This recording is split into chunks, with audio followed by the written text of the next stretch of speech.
Hey friends, welcome back to my channel and welcome to day 6 of Bookmas. In today's video, I'm going to be tier ranking all of the books that I've read in 2025 so far. So far I've read a total of 60 books. I went ahead and added them all into my tier ranking. Real quick, let's run through what each tier is and then we'll jump straight into ranking the books that I've read this year. So on the top, we have books that are top tier books or otherwise known as 5-star reads. And then below that, we have books that are so close to a 5-star, but I would definitely recommend them still. And then below that, we have a really enjoyed but something was lacking category. And then below that, we have meh/forgettable books that I maybe enjoyed while I was reading them, but I don't really think about them. I don't remember really much about them, and they're kind of just really forgettable. And then last, we have books that I either DNF'd or hated. Okay, so I'm gonna go ahead and start screen recording and then we'll start ranking. So the first book we have is If Life is a Bowl of Cherries, What Am I Doing in the Pits?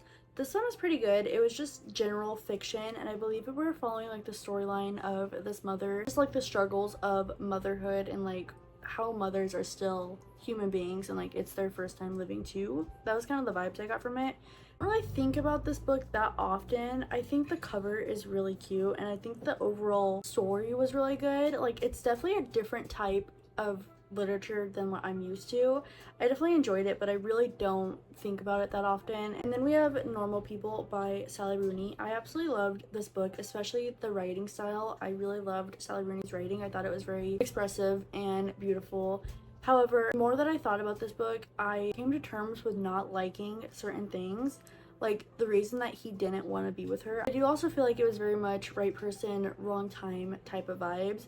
However, the initial conflict, I really just haven't been able to get past that recently after watching the show and like digging into like other people's opinions and everything. It kind of just doesn't make sense that that's the reason that he didn't want to be with her, yet he still chases her around after that. So I'm gonna give it a so close to 5-star, but I would still definitely recommend it. And then we have Onyx Storm by Rebecca Yarros. I am obsessed with this series. Iron Flame was a little dull, I'll be honest. However, Onyx Storm, the plot twist at the end, the story has definitely piqued my interest again, and I'm obsessed with these characters. And the way that the story is kind of being told backwards, like this has already happened. We're getting like the archives of everything that happened, yet it's taking place and we're getting to like be there for everything. I am so obsessed with this and I'm so invested. I'm gonna go ahead and put that one on top tier 5-star. That whole series is just so good. There's so much like detail and everything that you really have to pay attention for, but again, so good. Top tier characters, top tier romance, top tier enemies to lovers, and betrayals. Like it has it all. I absolutely love that series. And then we have Shatter Me. I started the Shatter Me series this year. I think I only got 3 books in though. Let's do all 3 of them quick. For the first 2, I'm gonna say I really enjoyed them, but something was lacking. And I think that's just because it was the buildup of the series, because once I got to book 3, that's when I definitely enjoyed it a lot more. And it was definitely a lot closer to a 5-star. I think the romance picked up, the story progressed a lot.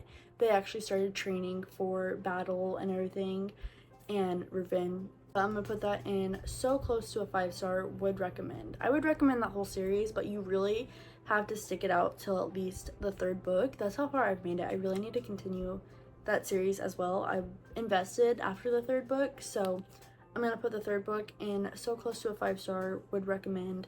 And then the first 2 I really enjoyed, but again, something was just lacking there. And then we have Saving Six by Chloe Walsh. I honestly think Joey and Aoife are my favorite couple from this entire series. I just think they're the most mature and the most like heartfelt couple in this whole series. Like they go through so much together and yet they stick it out. So I really love those characters. And getting to see the story from different perspectives is really cool. I really enjoyed that part. This one I did put as a 5-star read this year because I am just obsessed with Joey and Aoife and their story and everything, and I seriously could read more books about them, like just them. I'm so obsessed with them, and I'm so obsessed with how their story turned out in the next book as well. In Redeeming Six, I also gave that one a 5-star There was just so many twists and turns and so much anxiety, but also so worth the journey. And I feel like their story is just such a good example of unconditional love. And then we have Lost and Lassoed by Lila Sage. I really love Lila Sage's writing. I just think it's so fun and it has such a nice flow to it. And there's always something going on like behind the scenes with our characters that's like a internal conflict, which I absolutely love. However, I feel like Lost and Lassoed was kind of lacking a bit of emotional backstory and kind of just lacking something overall.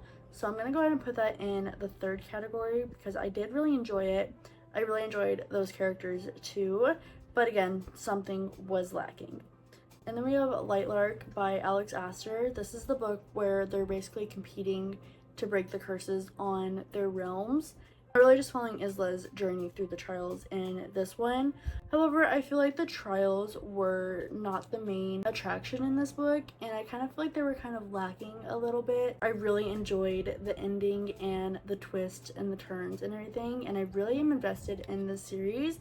I'm gonna put it in so close to a 5, but I would still recommend it.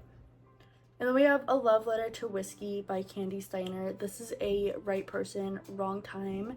I absolutely love this book. I think the back and forth, the tug of war between the two of them throughout the whole book is really good. It's giving top tier drama. And Yearning, I think I did give that one a 5-star. I'm gonna put it in top tier 5-star because the writing too was very beautiful, very metaphorical, and I really love writing like that. So top tier 5-star. And then we have Call Forth a Fox. This was actually a library book that I got back in March, I believe, for my TBR. I enjoyed like the overall story, but I kind of forgot a bunch of details about it and I don't really think about it literally ever. The story was kind of meh, if I'm being honest. Like I just didn't really care for it, and like once we got to a specific part, I was kind of over it. So I'm gonna put it in meh/forgettable. And then I did a reread of Better Than the Movies, and of course that one is a 5-star top tier book. And I absolutely love that book. That book is like the epitome of rom-coms for me. Like even all the little rom-com quotes and everything. I absolutely loved that book. And then on that same note, I also read Nothing Like the Movies by Lynn Painter. And this is when they're in college, but something happens their first year of college where Wes has to go home. And so they do actually break up, and you kind of just get to see their journey of a second chance romance with them also being in college in California now. So that one I also really enjoyed. That one is a 5-star book for me. I really just love Lynn Painter's writing. Like the way that she does YA rom-coms scratches something in my brain, and like nobody else can pull it off for like what I'm wanting from her. So 5-star book for sure. And then we have The Rosie Project by Grammy Simison. I enjoyed it while I was reading it, but I'm not gonna lie, I was definitely bored throughout reading it sometimes. I don't really remember much or really care to tell people about it, so I'm gonna put it in meh/forgettable. Then we have Powerful by Lauren Roberts. I didn't really care for this book. I feel like we had already kind of covered what this book was about. And also I forgot that Adina dies in the first book, so like throughout the whole book I was like not expecting her to die at the end again. I don't know, I feel like this book was kind of redundant, kind of repetitive. I didn't really need all of this. It just felt kind of unnecessary to the overall story. However, I haven't continued the series, so it could have been super informative, but I don't think it was. And I don't think it really added anything like significant to the overall story. However, I didn't hate it. I didn't hate the writing. I thought the characters were still good chemistry, like they had good banter and everything, but I think it was very forgettable and just kind of meh. Like I just didn't really need, I would have been happy skipping that book and going to the next book in that series because it's just a novella. And then we have The Ballad of Never After. This one I was a little disappointed in, but I think that's because I had such high expectations. I really enjoyed the setup of the first book with Evangeline and Jax.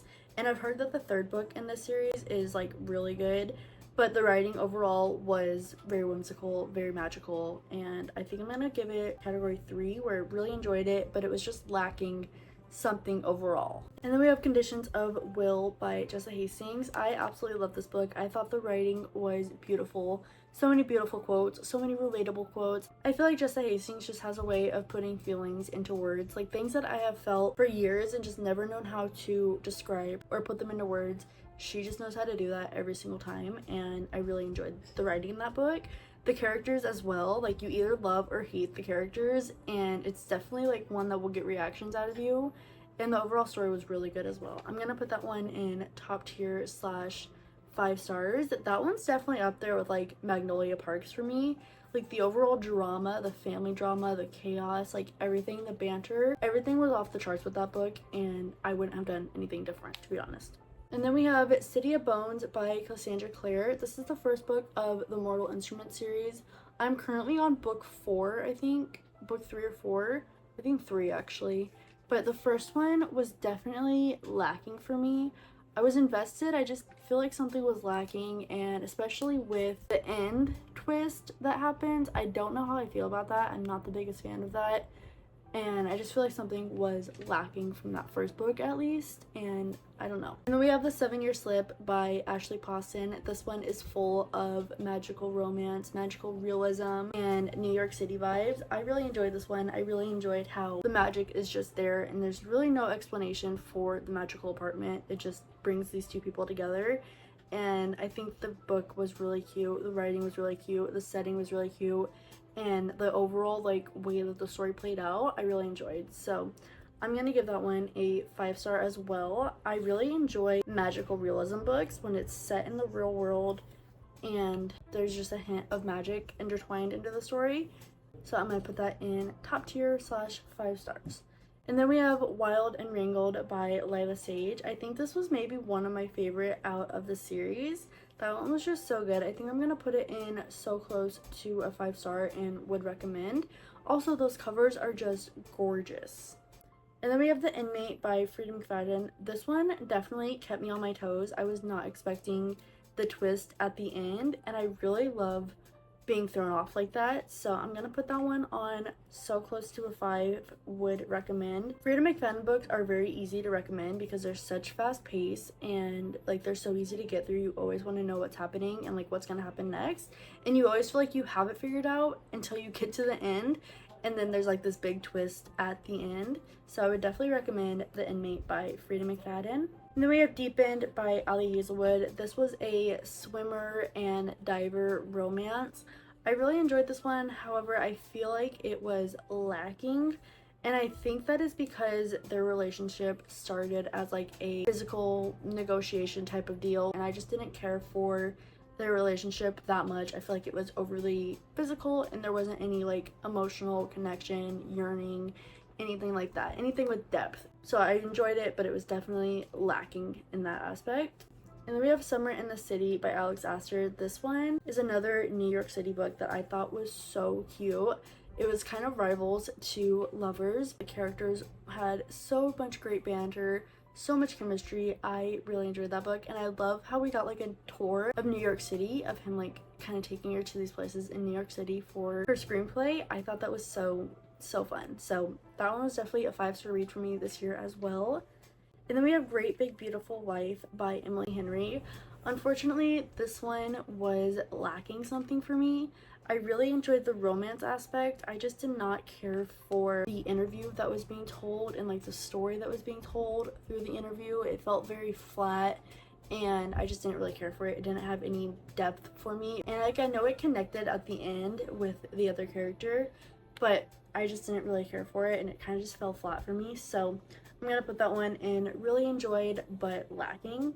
And then we have Reckless by Elsie Silver. This one is following Theo and Winter, and again, their relationship was just very physical, not much emotional connection or yearning for me. And I'm also just not the biggest fan of accidental pregnancy trope, so I'm gonna put that one in meh slash forgettable. Overall, I love these characters. I just did not care for the way that this story was told. It was overly physical, and again, no emotional connection that much, so I'm gonna put that in meh slash forgettable. Taming 7 by Chloe Walsh, I'm gonna put in really enjoyed but lacking. I love Claire and Gibbsy, and I'm glad that we finally got to see them have their own moment together and everything. However, I feel like we should have got more of the two of them and less of like other characters in this book. Like, this book was very drowned out with characters. It was kind of like not their story. It was kind of like everyone's story, and I wish we would have got more Claire and Gibbsy content rather than a lot of like Q, Lizzie, and like other things that were going on. But I also understand how it all connects. I'm just really hoping that we get another Claire and Gibbsy book because I absolutely love them together, and they weren't together for much of this book. I would love to see them actually have a future and everything like all the other characters have got. So it was definitely lacking something, but I love their banter and I love their relationship, their friendship to lovers, childhood best friends to lovers. I am obsessed with those two characters as well. And then we have Malibu Rising by Taylor Jenkins Reid. Unfortunately, this one was kind of forgettable for me. Basically, it took place over like a couple of days, and our main character is throwing like this really big party for famous people. She's a well-known model, and then I think her siblings are like surfboarders, like professional surfboarders. And basically, we're getting the past of her mom's experience with like meeting her dad and like falling in love with her dad, and like her dad leaving and coming back so many times because he was a famous rock star, because he was a famous musician and he was gone a lot. And then we had the party aspect with our main character throwing this party, and I don't know, I just thought I was expecting more. It was so built up to be more, and then you get to the end and it kind of just like rushes to the end of the story, so I didn't really care for that one. It felt very forgettable to me. And then we have A Bookshop by the Sea by Denise Hunter. Our main character is actually trying to open a bookshop in this small little town. It was like her and her mom's shared dream to own a bookshop together, so she's actually following through with the plan because her mother has passed away, and then her ex-boyfriend from high school, he like up and left without saying anything one day, and then he's back in town for a wedding, and they're having to stay at the same house because something happens, and they're like forced to stay at the same house for a while together. So that one was really good, really cute. However, it was definitely lacking something, and I think that is because it read like a Hallmark book. Like there wasn't a lot of yearning, and it was kind of just giving Hallmark. And then we have A French Affair by Katie Ford.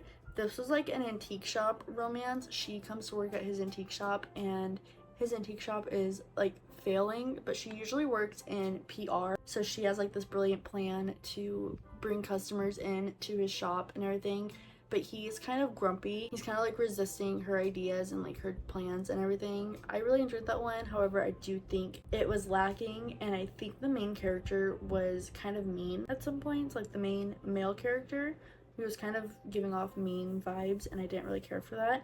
Matter of fact, I think I'm gonna put that one in. No, I really enjoyed it though. Like overall, it was a cute story, especially like the branches of the story, like all the other characters and like all the other plot lines that we got within that story. I think I'm gonna put that in. Really enjoyed, but lacking.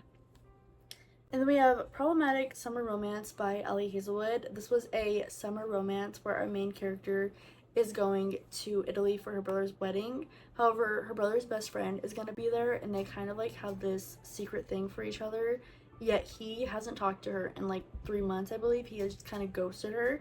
So I really enjoyed that one. It was so close to a 5-star, yet I feel like we could have had a little bit more yearning in there. But I would definitely recommend that one for a summer read. And then we have Time of Your Life by Jessica Hastings. This was a rock star model romance. I really enjoyed it. However, it wasn't a 5-star. I think I was expecting a lot from this one. I'm trying to think about it, and I don't know if I want to put it in so close to a 5 or really enjoyed but lacking. Honestly, I think it was lacking something. I don't know what it was lacking, but it was definitely lacking something, maybe structure. I feel like this book was kind of all over the place, if I'm being honest, but I really enjoyed our characters, and like the professions of these characters is such a fun POV, and I think the romance felt a little forced for me in that book, so I'm gonna put it in really enjoyed but lacking. And then we have Ninth House by Leigh Bardugo. I really enjoyed this book. This is a dark academia fantasy, and we're dealing with Yale secret societies, all these different houses of secret societies, and they're dealing with magic and all this kind of stuff. I really enjoyed that one. I think I'm gonna put it in so close to a 5, would definitely recommend. And then we have The Legacy by Elle Kennedy. I did not really care for this book. I feel like it was a repeat of the first 4 books. It was kind of like an epilogue for each character. I just didn't care for it. I feel like the story wrapped up with each character, with each of the books, so I didn't really need like a whole another extension of an epilogue for each character throughout that series. So I'm gonna put that in meh slash forgettable. And then we have City of Ashes by Cassandra Clare. I will say that the story started to pick up a little more in this book, but it was still lacking something for me. So I'm going to put it in really enjoyed but lacking. Then we have Nightbane by Alex Asker. This one was really good. We kind of like uncover something from Isla's past, and it really changes the trajectory of the series. So I'm going to put that one in so close to a 5, would recommend. I'm going to put it right next to York. And then we have Remarkably Bright Creatures by Shelby Van Pelt. I really enjoyed the story. I thought it was very heartfelt and touching. Basically, there's this janitor who works at the aquarium, and then there's the giant Pacific octopus, and they kind of have like a friendship, this janitor and this octopus. I didn't know octopus were so smart like that, or so like knowledgeable, but the way that like we got the commentary of the octopus was probably my favorite part about this book. It was just so interesting. And we also get this connection with like a long lost family member, and the octopus is the one who kind of connects that story. And I just thought it was very brilliantly thought out, and I really enjoyed that story. I would say that it is so close to a 5-star, but I would definitely recommend that book as well. And then we have Crooked Kingdom by Leigh Bardugo. I actually just finished this book. I really enjoyed that whole series. I have never read like a heist style fantasy, and the way that these characters were set up, it was definitely a 5-star read for me. I'm gonna put Six of Crows up in 5 stars as well, because again, that book was so good. Kept me on my toes. I fell in love with these characters. The banter was really good, and like this underlying element of romance was so subtle, but it was also so good, so I really enjoyed that one. And then we have Alchemy of Secrets by Stephanie Garber. This one I really enjoyed. However, I was expecting a little more from it, so I'm gonna put it in really enjoyed but lacking. I just have a lot of questions still, and I feel like some of the characters are kind of like blank faces to me, because we didn't really get to interact with those characters, yet they were talked about a lot, and we never really like saw those characters or anything. So I just have a lot of like questions about like connections and characters, and I feel like something was just left unfinished in that book, so I'm gonna put it in really enjoyed but lacking. And then we have The Name of the Wind by Patrick Rothfuss. I don't even think I could do that book justice trying to talk about it, but I'm definitely gonna put it in the top tier 5-star category. I absolutely love that book. It's basically told as like a framed narrative. We have our main character, Kvoth, and he's actually like the owner of this inn in the beginning, but then he starts telling his story of when he was younger and like what people know him for and everything, and it seriously takes you on such a journey, and it seriously transports you from one story to the other, and like it'll flash back to the present to where he's telling the story and like stuff that's happening at the inn. It was just such a good book. I haven't stopped thinking about it since I finished it. It was insane. Like, I cannot do it justice trying to describe it, but it was so good. Probably my favorite fantasy book I've ever read. And then we have Soul Searching by Lila Sage. I really enjoyed this one. I loved the spooky aspect of it, where she can talk to ghosts, and in the beginning of the story she's having trouble talking to the ghosts that she can normally talk to. They're like not talking to her, and so she's like on this whole journey to figure out what's going on with her ability. And then she's also dealing with like family stuff at back home. She's out of money, she's having trouble with her photography career, and then of course the romance is really good in that book as well. And then we have Unfortunate Side Effects of Heartbreak and Magic. I'm honestly just gonna put that one in meh slash forgettable. I thought it was good, but I was a little bored throughout it. I enjoyed like the magical realism aspects of it, but I just didn't really care for the entire like overall story. I just got kind of bored like halfway through.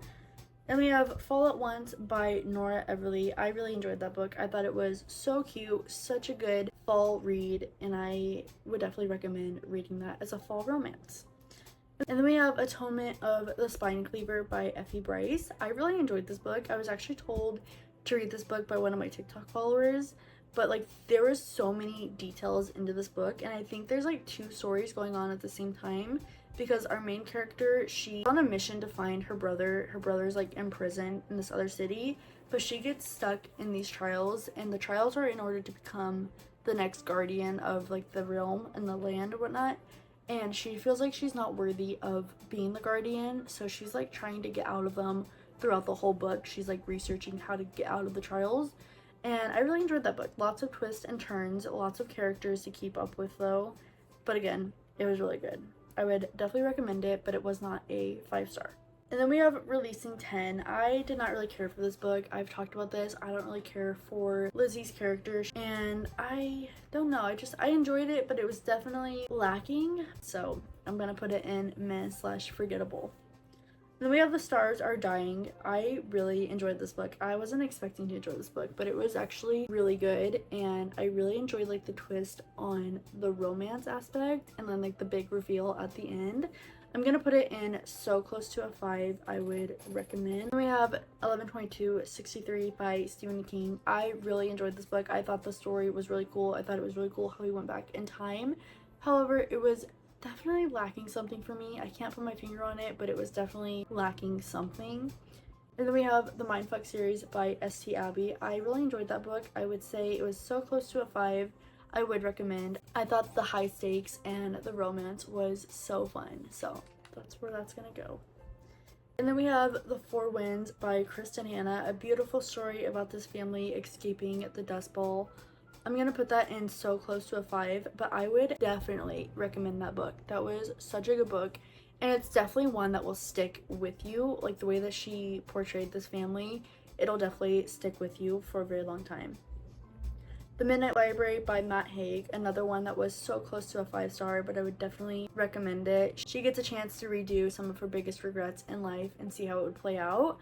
I really enjoyed that one. And then we have Pumpkin Spice and Everything Nice, if I were being honest. I did not care for it whatsoever. I'm surprised I didn't DNF it.